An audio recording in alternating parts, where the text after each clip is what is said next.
Recently, Wine Spectator magazine published an article about a conversation between Wine Spectator's editor and publisher Marvin Shankin and Bordeaux legend Christian Wex.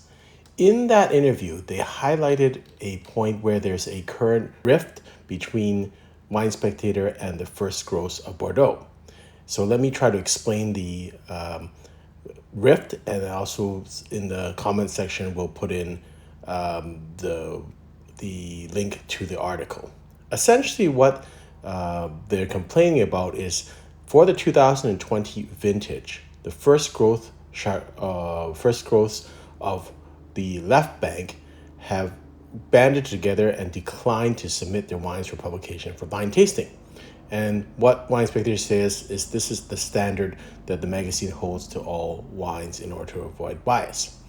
And so this came up in the conversation, and Shankin sums up the impasse by saying they used to send us their wines, but now they want us to go to the chateau to taste their wines, and we tell them we can't do that because that wouldn't be tasting blind. And then I guess they're saying that they want to have some reconciliation, and the Wine Spectator would love to taste the first gross, but they're not going to start to taste wines non-blind. So I thought I would just make a comment on this and add my views to this.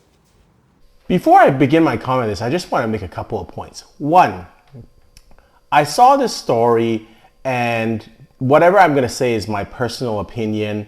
And really, it's not to mean, this video is not meant to garner controversy, but to create a conversation. I'd love to actually hear what viewers and subscribers think about this topic. Two, I'm a big supporter of Wine Spectator magazine. I subscribe to it. I think it's the leading publication, and that's why I quote scores from it. And to me, it's a very trusted resource for me. So I know when Wine Spectator scores a certain wine that it lines up fairly closely and consistently to how I would taste wine. Next, point 3 is that I am a lover of Bordeaux wines. And then lastly, we should all take this with a grain of salt because the full interview will not come out till November 15th. So this could be just the teaser to create some controversy so that people will watch the November 15th video or buy the magazine at that point. Okay, now that I've got rid of those provisos, here's my kind of take on things. And I'm going to come out on the side of the Bordelais in this situation. So if you watch that clip and the clip is actually put out by Wine Spectator magazine, so there's no idea that they didn't know what they're going to do or this was a mistake. They edited it carefully for certain purposes. If you look at the interview, Christian Wex comes into the interview saying, we need help from Wine Spectator magazine, and I understand there's been some controversy. At that point, Marvin Shankin actually then brings out that controversy. So he could have left it, but he didn't. And I guess maybe that was him thinking he's being challenged, but he could have left it because other than this story, I never noticed this. Now, maybe people in the wine community noticed that the Bordeaux did not taste. I think Wine Spectator probably wanted to protect themselves, saying, hey, is it that the first gross, you're not in line with them? Why aren't you doing this? Honestly, I never noticed, but they've tried to make this clear. And I think in a way, to me, that puts first gross that are mentioned in very difficult position. Because it's kind of like when you go into a negotiation with another party and then someone leaks something to the press or says, hey, this is how negotiation is going. It really kind of kills the negotiation process because that everything is supposed to be private, everything is supposed to be still negotiated. And if you start giving up details to third parties to make yourself look better, it kind of kills the spirit of negotiation. And so that really now puts First Gross in a very difficult position because if they now say, we're going to send you the wines for you to blind taste in New York or wherever it is, then it seems like they gave up. If they don't do this, they do want Wine Spectator to rate it. But I think more so Wine Spectator also, there's a symbiotic relationship here. Wine Spectator needs the first gross also, right? Because if you don't rate the first gross and every other magazine rates them, you're kind of out of the loop. And likewise, the first gross need Wine Spectator because the Wine Spectator is one of the leading magazines.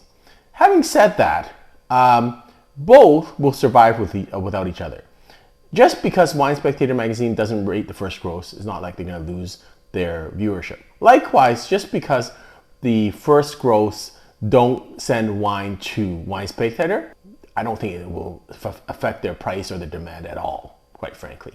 And I think from my perspective, I don't know how this is going to end. And maybe the November 15th interview is going to be more interesting, but I think Wine Spectator has put the first gross in a very difficult spot because you've kind of outed them and said, hey, it's your problem, you're not letting us blind taste, without getting their side of the story. To their credit, at least for now, the first gross have not responded at all. And because that's, doesn't serve purpose at all. If the first gross respond, then it becomes just a media argument. It's better to say these things behind closed doors, and I'm not sure what they've been saying behind closed doors. But it's clear that the first gross have the right not to get it rated. There's always two sides to the story. So from Wine Spectator's perspective, they're saying, listen, it's ought to be blind. We do all our things blind. There may be other reasons that the first gross don't send it. One of them could be, hey, why should I send you for free 2 bottles and ship them? Why don't you just come over and get them? Most of your James Molesworth, who is an expert in wine, you're telling me he doesn't know it's on a blind tasting that's Lafite or Mouton or a first growth quality? It's kind of silly. They probably have a pretty good idea because they probably went to the winery and tasted barrel samples. So in a way, I'm thinking if Wine Spectator opens up this can of worms, you gotta let all of them out. That means you gotta be very transparent about the whole process. Like, do you guys go to taste at any of the wineries? Do you get notes from the other wineries? How many times do you taste it? What happens? Is it totally blind? Like, does anyone see the scores before they're published? You can't kind of just let out one piece of the puzzle and not the others. And so I think in this situation, I think they were a little bit unfair to the first gross, naming them and outing them. There are a lot of other wineries who do not give wines to Wine Spectator to review. And likewise, there are many wineries that give Wine Spectator wines to review because they're not supposed to charge, but Wine Spectator chooses not to review them. And what basis do you decide not to review something? All this stuff that's cloaked in secrecy, you can't kind of let out one part of the bag without being transparent about others. That's kind of my thought process. So I don't really know how this is going to end, but I don't think it's a great thing to have this out in the open. But obviously Wine Spectator is upset that the first gross have kind of snubbed them. And to me, that airs a bit of desperation rather than the first gross. The first gross have never said anything about this. I haven't heard anyone say this. And in fact, I didn't notice this at all, that they didn't rate it, because there's other people that rate these wines. So it didn't really bother me at all. And I think perhaps Wine Spectator is feeling a bit of, hey, if we don't rate them, the top wines in Bordeaux, then we might be giving a step up to other publications or other raters who will be seen as more serious and more knowledgeable. So it smacks a little bit of desperation in my point of view that they've taken this step. I don't know how it's going to end. I don't think the first gross are going to bend. I don't think Wine Spectator is going to bend. And just saying purely, hey, it's because you guys don't want us to blind taste, that probably is an oversimplification of the problem. I'm pretty sure that is not the only discontent or concern that the first grows have.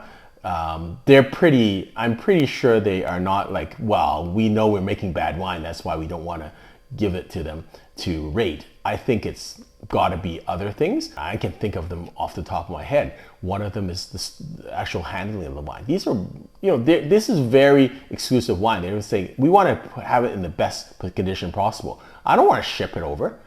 Come on over. And again, we don't even know what the circumstances. It could be, hey, we'll ship it to Bordeaux, but you guys got to travel here. And so who knows what the thing is going on here.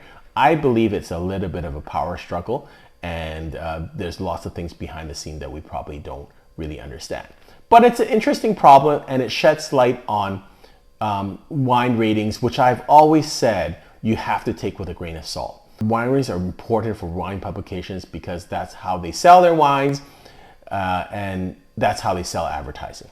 And there's lots of things underneath the surface that we as consumers don't know about. But really, I don't need to complicate my life. I like to drink my wines, and I'm not going to worry about that.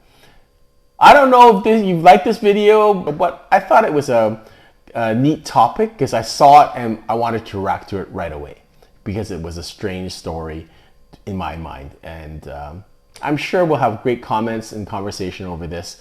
So if you have any thoughts, send them to me, and I'm happy to discuss this topic with you.